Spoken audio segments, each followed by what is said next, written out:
Hey friends, welcome back to Potter Plus, your podcasting home for the upcoming Harry Potter television show, and so much more. I'm your host, William, and I've got a great show for you today.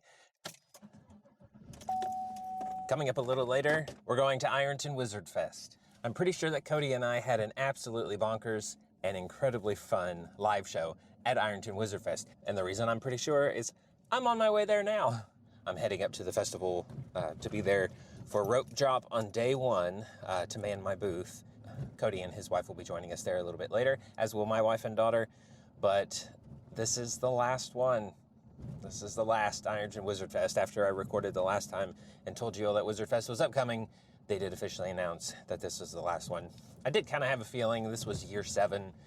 And 7 is the most perfectly magical number. 7 books, 7 years at Hogwarts, and 7 festivals. So we're going to go out on a high note. And before we do that, I have something that I have held off on listening to so that we could do it together. Earlier this week, Audible released Harry Potter and the Sorcerer's Stone, the full cast audio edition. And it only felt fitting, heading into year 7 of Wizardfest, that I listened to this brand new reimagined version of year 1 at Hogwarts.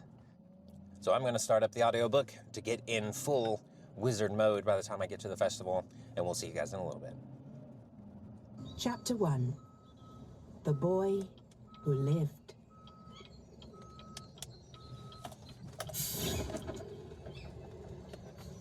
Mr. and Mrs. Dursley of number 4 Privet Drive. All right, guys, we are back, and for tonight's, we'll call it table topics. We're gonna play a game we've called Pitch Meeting, where we are going to act like Warner Brothers studio executives, and we are going to pitch the extended universe of the Harry Potter series. Now, it will be super easy, barely an inconvenience. So, whenever you maybe heard rumors or inkling that Warner Brothers was going to do a Harry Potter TV show, what stories were you itching to hear? Yes. I wanted to hear all about Ludo Bagman and Winky. Ludo Bagman and Winky. Okay. Yes. Marauders. The Marauders. That has been a big one. Yeah. Regulus Black. Regulus. Oh, I like that one. Oh, I didn't even think about that one. Any others? The Founders, maybe? Mm-hmm. Like, HBO has been constantly searching for their next Game of Thrones series. So that is the pitch that I'm bringing forward. Yeah, go ahead. No, I want the story of the house elves involved in the war. Oh, the house elves involvement. Okay. Well, we are going to take turns pitching television shows that Warner Brothers could expand into outside of this. And I have my scripts. You best believe. He has 400 pages worth of screenplays. I've got 3-act structures. I've got climaxes to different seasons. I've got cliffhangers. Cody, do you mind if I go first? Go for it. Okay, I'm going to pitch. This is my idea for a Founders series. Okay? Picture it.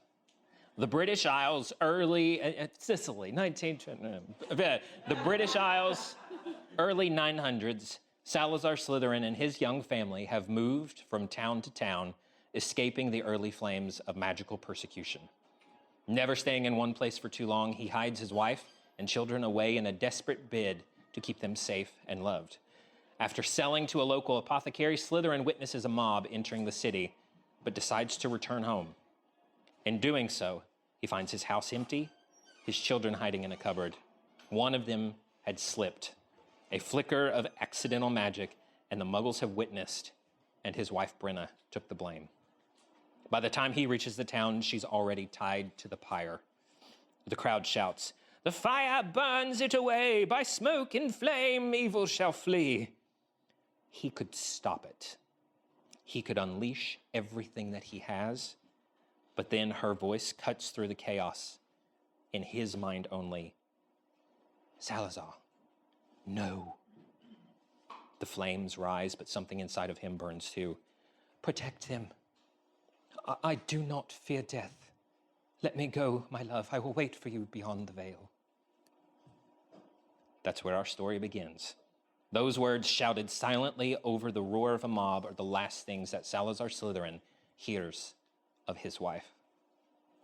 He flees with his children to a hidden wizarding village in the Scottish Highlands, Hogsmeade, founded by a woman named Rowena Ravenclaw. There, he meets the others with whom he will change the world. Slytherin's arrival tips the scales of sheer magical energy concentrated in the town and wakes a colossal Hebridean black dragon from beneath the mountains.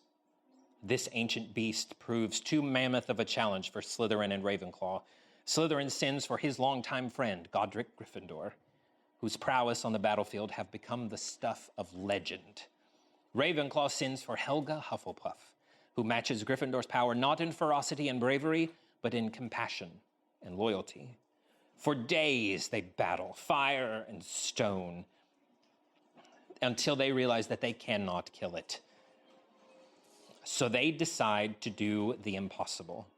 All they manage to do is to put the dragon to sleep, but the spell cannot hold. So together, they decide to transfigure the beast, to bind it for all eternity. But what structure, what edifice, what entity do you turn a beast of this size into? And then it comes to them. The wings become ramparts.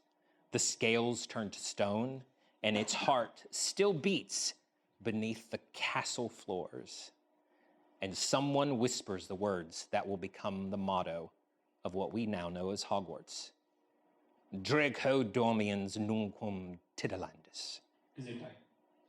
Never tickle a sleeping dragon. And standing in the portcullis, they realize that this is their opportunity. They have known that the wizards need to be taught how to defend themselves against the growing magical persecution. Act 2. For a while, it is paradise. Children with magic finally have a home. Hufflepuff fills the kitchens, Ravenclaw fills the libraries, and Gryffindor the training fields. But Slytherin, he builds wards, protective, intricate, and unbreakable. But peace never lasts. When the castle is quiet, Slytherin wanders the corridors, haunted by echoes. Sometimes he finds himself outside of the children's rooms, remembering the night that Brenna enchanted the ceiling of his own children's rooms. So they won't fear the dark, she said. If they cannot go outside, let them see the stars. He remembers lying beside them as meteors streaked across the sky. Brenna had smiled and whispered, "They are not falling stars, Salazar. They are ancestors crossing the ancestral plane just for a moment." That memory, that wonder, becomes his gift to the students. He recreates it in the Great Hall, enchanting the ceiling to look like the night sky, a piece of Brenna's magic alive and well again. But as the years pass, grief twists into ritual. When her birthday comes, he stands alone in the courtyard, looking up at the same enchanted ceiling. The others are asleep, and the hall is silent, and he whispers to the stars, "Show me that she still watches." And then the sky answers. A single streak of light appears, and then another, and then another. Overcome with his grief and his rage at her loss, he raises his wand, and with a cry that shakes the stone, he summons a meteor from the sky. It screams through the clouds as its momentum arcs and it crashes in a field outside of the castle. In the morning, he stands over the smoking crater, tears on his face, and whispers, "I called her home." For now, the others only see danger, the whisper of imbalance, the power gone too far, but Slytherin digs deeper, both inside of himself and into the mountain. He begins carving what he calls the Chamber of Secrets, a place that he claims is for safety, but it feels more like a tomb. And then the unthinkable happens. A Muggle raid on the school. And in that chaos, his son, Rickon, is struck down. He carries his body onto the battlefield. As he feels him go still, he glimpses a Thestral that steps from the shadows. That same instant that his son's body goes still, Slytherin sees death for the first time, and he believes that he has glimpsed a creature that walks between life and death. The years pass, the founders drift apart. The castle grows colder and quieter, but Slytherin builds from his misery. He fashions a wand, cord from the tail hair of that thestral. He takes a stone that he polishes and he carves and he imbues with his magic. And finally, from that same meteor, he builds an archway and hangs a veil woven from thestral hair. And then one night, deep in the castle, he stands before it, wand in one hand, stone in the other, whispering the words that she once said to him. I wait for you beyond the veil. The veil stirs, and his wife steps forward. She is not grateful. She is horrified. She told him, protect them. Let me go. I do not fear death. I will wait for you beyond the veil. He did not protect them. He did not let her go. She fears what he has become.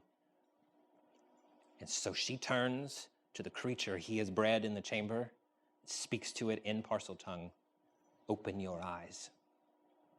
And she dies again on her terms. Overcome by grief, he takes the wand, he takes the stone, severs the veil, and vanishes into the night. He spends the next years of his life, prolonged years of his life, from his experiments and from his dark magic, hunting down those who have attempted to seek the same amount of power. And he meets 3 brothers that have come to a river too treacherous to cross.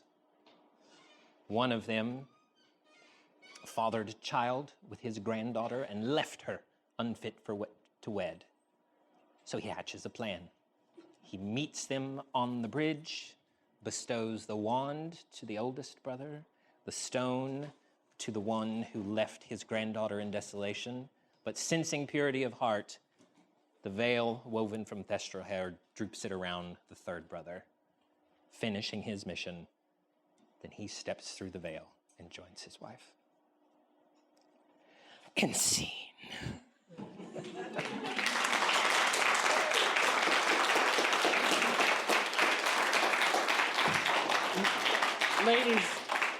Ladies and gentlemen, I did not see this coming. I had to be extra for that one. That's the one that I have been outlining. I'm crossing my fingers, hoping to actually write this into a fan fiction. But this would be my pitch for the series to revitalize the wizarding world. Now, I promise the rest of them are not going to be so extra.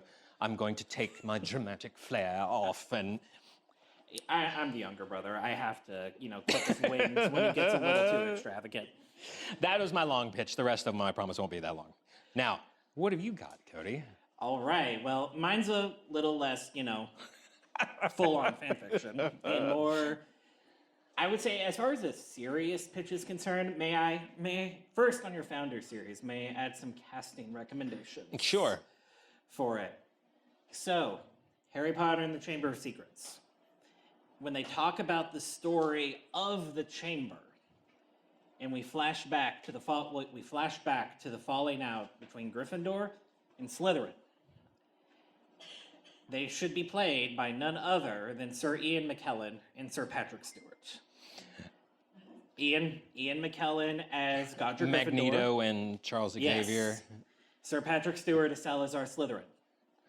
Now, when we actually do this series, let's just copy and paste the X-Men and what they did, and just have James McAvoy and Michael Fassbender, who played their young counterparts in the X-Men, as a young Godric Gryffindor and Salazar Slytherin. Love it. Because unfortunately, I'd rather have Ian McKellen and Patrick Stewart, but those men are well into their late 80s, early 90s at this point. And Patrick Stewart announced his retirement.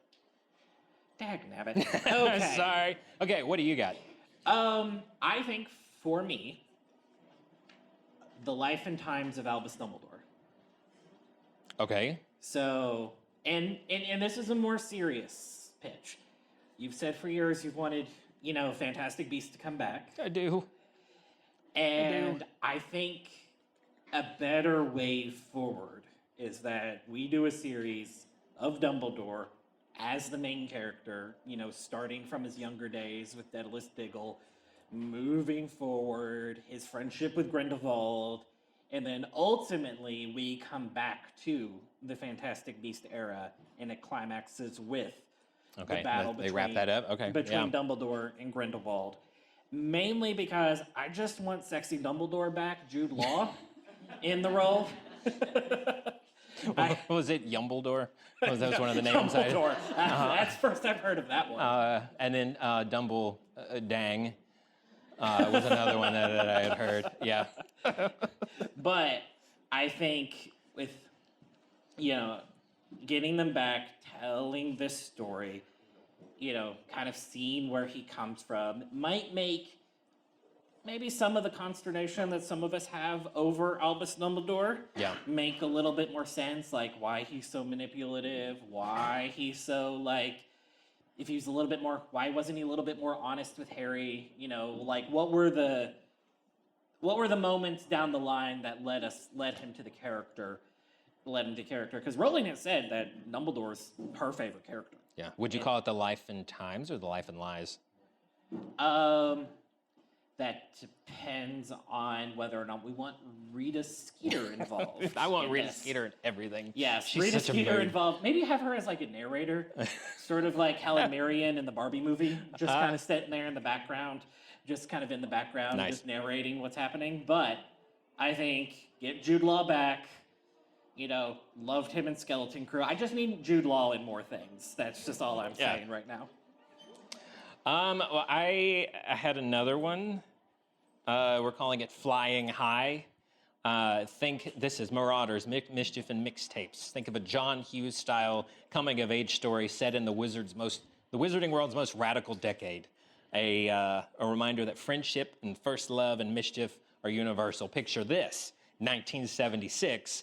Hogwarts School of Witchcraft and Wizardry has never been cooler. The robes are flared. The broomsticks have spoilers on them. The boys' dormitory smells like spell smoke and Sleek Easy's hair potion. It's like Breakfast Club meets The Prisoner of Azkaban.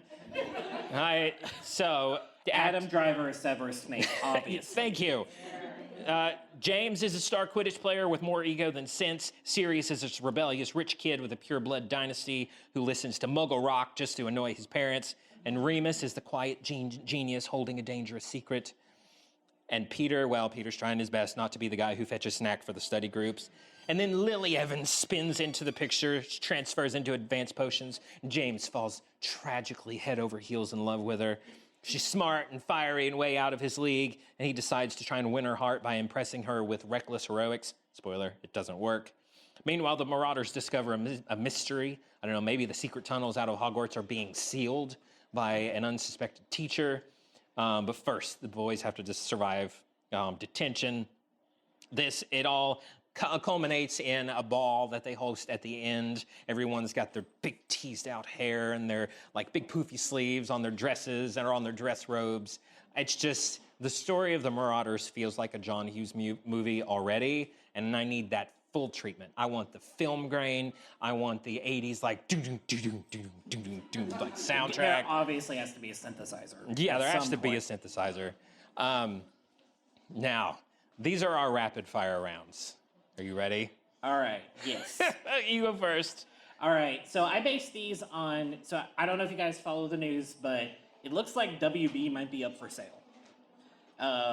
And might be being sold to either Apple, Netflix, Disney, Amazon, who knows? So my pitches are more of a what if X company buys Warner Brothers? What does that do for Harry Potter? Okay. So this is what if Disney buys Warner Brothers Discovery? Naked and Not Afraid. Sirius's time on the run as a dog. Oh. And it's going to be Homeward Bound style.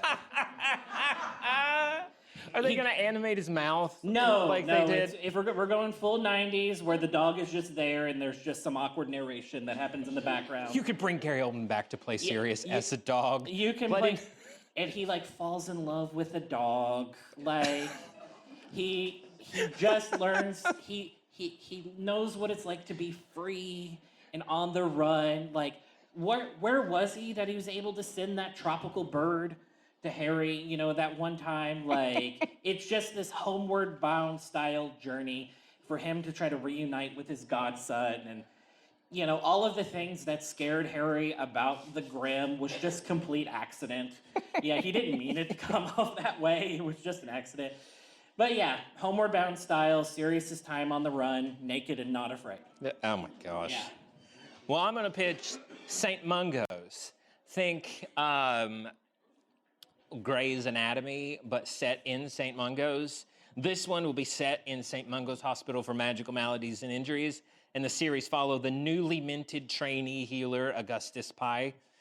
He will have to navigate the world of magical afflictions, all while navigating his budding affection for Gloria Steep, who works in the hospital's tea room. Patrick Dempsey is already being cast in this.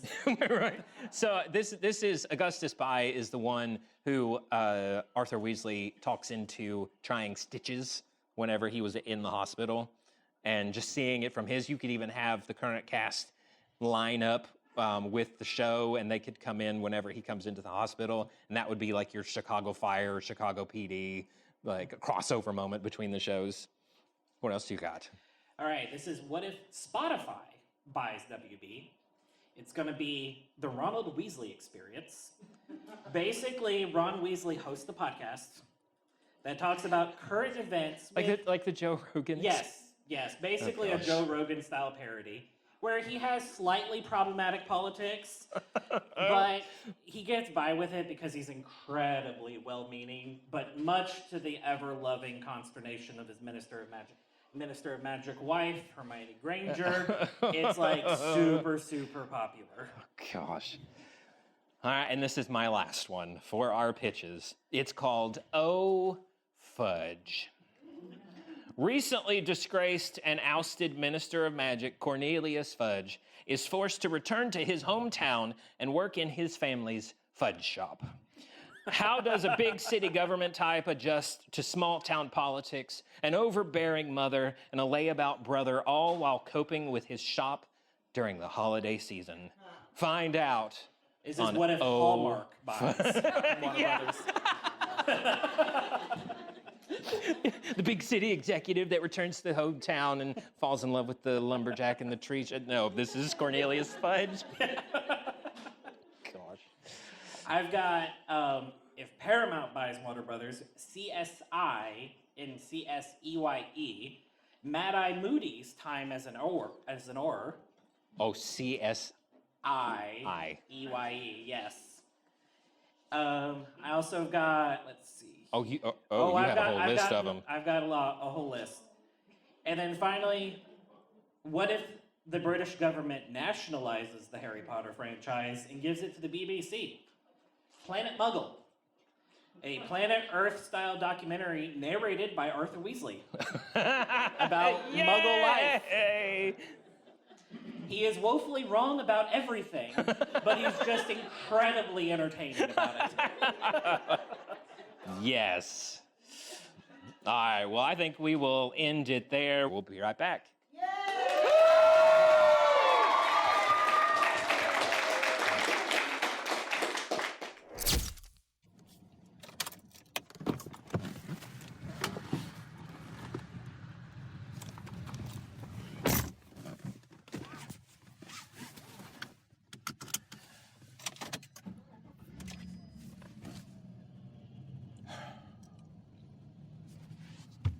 And that is a wrap on Ironton Wizardfest. Gosh, I'm getting choked up about the whole thing. A huge thanks to Brad and the entire team that helped put this on. Thank you for letting me be a part of it. And thank you to everybody who stopped by the booth to say hi, and let me play and take pictures. The people that I've met through this festival are the absolute best. And that is a wrap on Ironton Wizardfest and this episode of Potter Plus. Potter Plus is a production of the Grapefruit Network. To find out more about this show, you can visit us at potterplus.show. And to find out more about the other shows inside of our network, visit us at thegrapefruitnetwork.com. I am on Instagram and YouTube at Kentucky Wizard. But that's it for this episode. I will see you in the next one. And remember, you are just as sane as I am.